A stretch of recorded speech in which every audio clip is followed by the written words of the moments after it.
Hello everyone, welcome back to our YouTube channel. आज की इस वीडियो के अंदर हम डिस्कस करने वाले हैं फॉर्मूला रिबन के बारे में। वैसे एक्सेल के अंदर कई सारे रिबन रहते हैं, जैसे कि home, insert, page layout, formula, data, review, view, developer etcetera. But आज इस वीडियो के अंदर इन सब रिबन में से हम सिर्फ फॉर्मूला रिबन कवर करने वाले हैं। बहुत रेयर डिस्कशन है, बट अगर आप इसको करते हैं, सीखते हैं, तो आपको काफी इससे हेल्प मिलेगी। सबसे पहले मैं आपको बता दूं, फॉर्मूला रिबन के अंदर 4 पार्ट रहते हैं। पहला functional library, define name, formula auditing and calculation. ये 4 पार्ट में से आज हम सिर्फ 3 ही पार्ट कवर करेंगे, define name, formula auditing and calculation. Reason behind functional library काफी लेंथी टॉपिक है, इस वीडियो में कवर नहीं हो पाएगा। आइए हम वीडियो को स्टार्ट करते हैं। उससे पहले जिसने चैनल को सब्सक्राइब नहीं किया है तो गाइस चैनल को सब्सक्राइब जरूर कर लीजिएगा। अभी सबसे पहले मैं आपको यहाँ पर डिफाइन नेम के बारे में बता दूं। डिफाइन नेम होता है, जैसे कि अभी मैं अभी किसी भी सेल पे क्लिक करूंगा तो यहाँ पर आपको नाम देगा, जैसे कि B3 इसने इसको नाम दिया। बट जैसे ही मैं यहाँ पर किसी रेंज को सेलेक्ट करता हूं तो उस रेंज का नाम अभी यहाँ पर ये रिफ्लेक्ट नहीं कर रहा है। रीजन बिहाइंड यहाँ पर अभी रेंज का नाम कोई डिफाइन नहीं है। हम उस केस में अपनी रेंज का खुद एक नाम डिसाइड कर सकते हैं, वो डिफाइन नेम की मदद से ही आप कर सकते हैं। देखिए कैसे। सबसे पहले आप जिस भी रेंज का नाम डिसाइड करना चाहते हैं उस रेंज को आप सेलेक्ट कर लीजिए। मैंने देखिए ग्रुप को सेलेक्ट किया और डिफाइन नेम में गया। या डिफाइन नेम में ऑलरेडी इसने यहाँ पर देखिए रेंज को सेलेक्ट कर लिया और नेम जो फर्स्ट वाला जो नाम आता है उसने उसको सेलेक्ट कर लिया। मैं यहाँ पर इसको लिख देता हूं ग्रुप। ग्रुप लिखा और ओके कर दिया तो देखिए यहाँ पर इसने इस रेंज का नाम अब यहाँ पर ग्रुप हो गया है। मैं साइड में क्लिक करता तो ग्रुप हट गया। अगर मैं यहाँ पर इक्वल लिख के ग्रुप यहाँ पर मेंशन करता हूं तो देखिए ऑटोमेटिकली वही रेंज अब यहाँ पर सेलेक्ट हो रही है। अगर मैं यहाँ पर किसी और का नाम यहाँ पर मेंशन करना चाहूं, देखिए यहाँ पे दूसरी रेंज सेलेक्ट करी, डिफाइन नेम, यहाँ पर ऊपर मैंने लिख दिया प्रोडक्ट, रेंज ऑटो सेलेक्ट है, ओके किया। अब यहाँ पर मैं इक्वल लिख के प्रोडक्ट लिखता हूं तो देखिए यहाँ पर ऑटोमेटिकली इसने उसी रेंज को यहाँ पर सेलेक्ट कर लिया। अब द पॉइंट इज कि यहाँ पर देखिए मैं एक और यहाँ पर रेंज सेलेक्ट करके दिखाता हूं। इस रेंज को मैंने सेलेक्ट किया, डिफाइन नेम पे मैंने क्लिक किया। डिफाइन नेम में ऊपर सेल ऑटोमेटिक सेलेक्ट हो चुका है क्योंकि नंबर है और इसने फर्स्ट वाले नाम को इसने ऑटो सेलेक्ट कर लिया। ओके पे क्लिक किया। अब यहां पर देखिए मैं लिखता हूं इज इक्वल टू सम और मुझे सेल का सम करना है। सेल यहां पर टाइप करा, ऑटोमेटिकली देखिए पूरी रेंज सेलेक्ट है, ब्रैकेट क्लोज, एंटर। तो यहां पर हमें रेंज सेलेक्ट करने की जरूरत नहीं पड़ी। रीजन बिहाइंड हमने एक बार में ही उस रेंज का नाम दे दिया। अब नेक्स्ट टाइम, एवरी टाइम जब भी हमें कुछ फॉर्मूले का यूज करना होगा हम उस रेंज का नाम यहां पर मेंशन कर देंगे। अब यहां पर पॉइंट ये आता है, डिफाइन नेम तो हमने कवर कर लिया। नेम मैनेजर में जाके आप क्या कर सकते हैं, जो भी आपने यहां पर डिफाइन नेम करा है उसको एडिट करना चाहे तो एडिट कर सकते हैं, अदरवाइज यहां से आप डिलीट भी कर सकते हैं। डिलीट करना चाहे डिलीट भी यहां से ही हो जाएगा। तो ये नेम मैनेजर का यहां से आप यूज कर सकते हैं। नेक्स्ट आता है यहां पर create from selection. Create from selection क्या है, सबसे पहले मैं यहाँ पर डिलीट कर देता हूं जो भी मैंने यहाँ पर नाम क्रिएट करे थे डिफाइन में। अब सिंपली आप अपने डेटा को सेलेक्ट करेंगे। डेटा को सेलेक्ट करने के बाद क्रिएट फ्रॉम सिलेक्शन पे आप क्लिक करिए। ये आपका काम क्या करता है, इजी कर देता है, ऑटोमेटिकली आपके जो है रेंज को नाम दे देता है। और मैं इसको बताना चाहता हूं कि जो टॉप रो है वो मेरे हेडर का नाम है, यानी कि वो मेरे डेटा का हेडर है। ओके पे क्लिक किया तो देखिए ऑटोमेटिक ही क्या करेगा, नेम मैनेजर में अब मैं जाता हूं तो इसने सारे ही डिफाइन नेम खुद ही यहां पर मेंशन कर दिए। अगर आपके पास टाइम नहीं है तो आप क्रिएट फ्रॉम सिलेक्शन से आप अपने रेंज की जो है नेम सिलेक्शन ऑटोमेटिक कर सकते हैं। अब देखिए यहां पर मैं लिखता हूं इज इक्वल टू डेट, तो देखिए यहां पे ऑटोमेटिकली उसने सेलेक्ट कर लिया। इज इक्वल टू ग्रुप, तो वो सेलेक्ट कर लिया। इज इक्वल टू प्रोडक्ट, तो इसने वो सेलेक्ट कर लिया। तो यानी कि अब यहाँ पर ऑटोमेटिकली सारी यहाँ पर रेंज क्रिएट हो चुकी है, मैनुअली आपको यहाँ पे करने की जरूरत नहीं है। अब साथ ही में अगर आप इसको डायरेक्टली फॉर्मूले के अंदर इस रेंज को यूज करना चाहो तो ये इस ऑप्शन से आप कर सकते हैं यूज इन फॉर्मूला। जो भी रेंज का आप यूज करना चाहे, जैसे मैं अभी करना चाहता हूँ सेल का यूज, तो सेल पे मैंने क्लिक करा। अब सेल के आगे मैं लगा दूंगा सम फॉर्मूला, टैब एंटर, तो रिजल्ट आपके सामने है। तो ये आप डिफाइन नेम का यूज एक्सेल के अंदर ऐसे आप कर सकते हैं।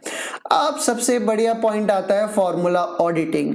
फॉर्मूला ऑडिटिंग मींस जो भी अभी तक आपने एक्सेल के अंदर काम किया है तो उसके अंदर ये क्या करता है, ऑडिट करने में आपकी हेल्प करता है, जिसके अंदर सबसे पहले आता है एरर चेकिंग। सपोज मैं अगर यहाँ पर आपको बता दूं इसके अंदर कोई एरर है, मैं यहाँ पर देखिए मैंने सम का फॉर्मूला लगा रखा है, बीच में मैंने यहाँ पर एरर कर दिया।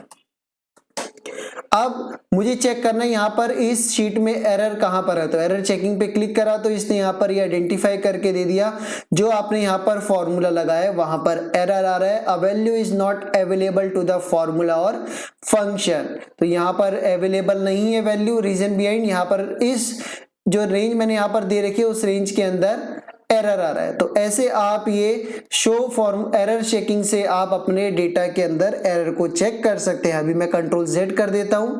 अब पॉइंट ये है इसके अंदर एक शो फॉर्मूला भी होता है। अगर आप शो फॉर्मूला पे क्लिक करते हैं ऑटोमेटिकली सारे यहाँ पर फॉर्मूले शो होना स्टार्ट हो जाते हैं। अभी मैं इसको दोबारा क्लिक कर देता हूं तो वापसी जैसा था वैसे ही हो गया। अब एक और इसके अंदर पॉइंट आता है ट्रेस प्रेसिडेंट्स और ट्रेस डिपेंडेंट्स। अब ट्रेस प्रेसिडेंट्स होता क्या है, देखिए मैंने यहाँ पर अभी क्लिक करा, ट्रेस प्रेसिडेंट्स पे मैंने क्लिक करा तो अभी इसने मुझे कुछ रिफ्लेक्ट नहीं करा क्योंकि यहाँ पर जो मैंने कोई फॉर्मूला लगा ही नहीं रखा। इसको आपको क्या करना होगा, जब आप फॉर्मूले पे क्लिक करके ट्रेस प्रेसिडेंट्स पे क्लिक करोगे तो ये क्या देगा कि ये वाली रेंज देखिए इसने खुद ही एरो बना के दे दिया, ऊपर से लेके नीचे तक की रेंज सेलेक्ट है और यहाँ पे आपने इसका रेंज को सेलेक्ट कर रखा है। अब मुझे यहाँ पर रिमूव करना है तो रिमूव यहां से मैं कर सकता हूं।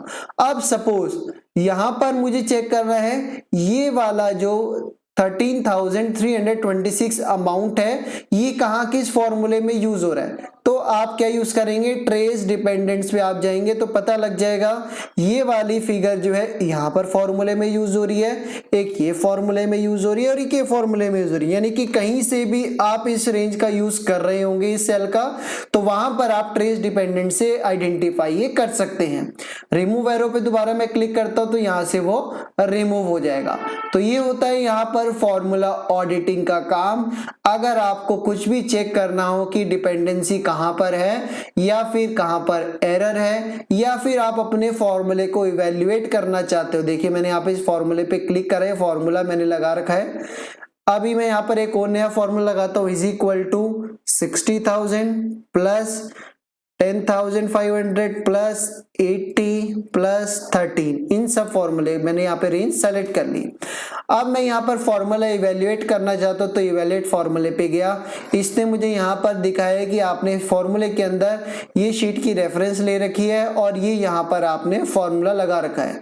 इवेल्युएट करता हूँ तो इसने पहले दिखाया कि पहले में आपको 60,000 मिलेगा, क्लिक करा, दूसरे में आपको 10,500 मिलेगा, तीसरे में आप इसने उस दोनों को सम कर दिया। देखिए अब इसने क्या करा, अगले वाले में 80,000 मिलेगा, फिर इन दोनों को सम कर दिया, फिर अगले वाले में 13 मिलेगा, फिर इन दोनों को सम कर दिया, रिजल्ट इज 1,63,000। तो यहाँ पर वही रिफ्लेक्ट कर रहा है। ऐसे अगर आप अपने फॉर्मूले को 1 बाय 1 करके इवेल्युएट करना चाहते हैं तो आप यहाँ पर इवेल्युएट फॉर्मूले का यूज कर सकते हैं। अब आते हैं मोस्ट इंटरेस्टिंग टॉपिक पे जो कि है वॉच विंडो। बहुत ही इंटरेस्टिंग टॉपिक है ये। जैसे कि अगर आप नीचे यहाँ पर आपने कुछ फॉर्मूला लगा रखा है, अभी मैं इसकी स्क्रीन साइज को बड़ा कर देता हूं, स्क्रीन साइज बड़ा करा, इसको मैं डिलीट कर देता हूं। अब मैंने यहाँ पर कुछ वैल्यू में चेंज किया, 1 लिख दिया। तो यहाँ पर देखिए, यहाँ पर काउंट अमाउंट चेंज हो गया, मुझे चेक करना है नीचे टोटल कितना आ रहा है, तो फिर मुझे दोबारा नीचे जाना पड़ेगा। टोटल चेक करा 2,23,000, फिर ऊपर आके मैंने इसको 1 करा, फिर मुझे चेक करा नीचे कितना आ रहा है, तो ये हो गया 2 लाख। तो मुझे यहाँ पर बार बार नीचे जाना पड़ रहा है, तो मैं बार बार मुझे नीचे ना जाना पड़े उसके लिए मैं क्या कर सकता हूँ, इस वॉच विंडो का मैं यूज कर सकता हूँ। कैसे, देखिए इस पे मैंने क्लिक किया, वॉच विंडो पे अभी मैं इसको पहले जो मैंने सेलेक्ट करेगी थी उसको कर देता हूं डिलीट वॉच पे क्लिक करा, मुझे ऐड वॉच करना है तो ऐड वॉच किया। अब मुझे क्या वॉच करना है, सबसे नीचे मुझे नीचे वाली रॉस को यहां पर मुझे वॉच करना है, तो मैंने इन तीनों को सेलेक्ट कर दिया, या फिर मैं एक ही को सेलेक्ट करता हूं, मुझे टोटल अमाउंट ही चेक करना है। ओके किया, अब सबसे ऊपर गया और इसको मैंने यहां पर साइड कर दिया, इसको थोड़ा सा मैं साइज छोटा कर देता हूं। तो अब देखिए मैंने यहां पर लिखूंगा 2, तो यहां पर देखिए मुझे ऑटोमेटिकली यहां पर सम यहां पर रिफ्लेक्ट कर रहा है 4 0, तो ऑटोमेटिकली उस हिसाब से ही मैं यहाँ पर वॉच विंडो का यूज कर सकता हूँ। साइड में करना हो साइड में भी आप यहाँ से कर सकते हैं। तो ऐसे आप वॉच विंडो का यूज कर सकते हैं बहुत ही इफेक्टिवली तरीके से। रीजन बिहाइंड बार बार आपको नीचे नहीं जाना पड़ेगा।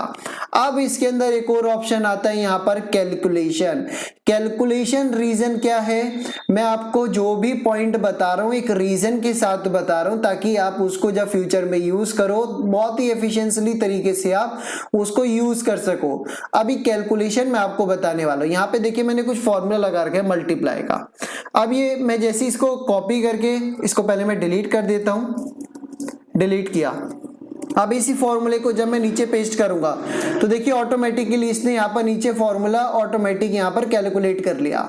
अगर मैं ये ऑटोमेटिक नहीं करना चाहता तो कैलकुलेशन पे देखिए यहाँ पे बाय डिफॉल्ट ऑटोमेटिक सेलेक्ट है, मैं इसको मैनुअल करता हूं और फिर इसको नीचे जाके पेस्ट करता हूं तो देखिए यहाँ पर ये 60,000 ही रिफ्लेक्ट कर रहा है क्योंकि इसने यहाँ पर फॉर्मूला यहाँ पर मैनुअली नहीं करा, ऑटोमेटिक नहीं करा, मुझे अब यहाँ पे मैनुअली करना पड़ रहा है एक एक करके।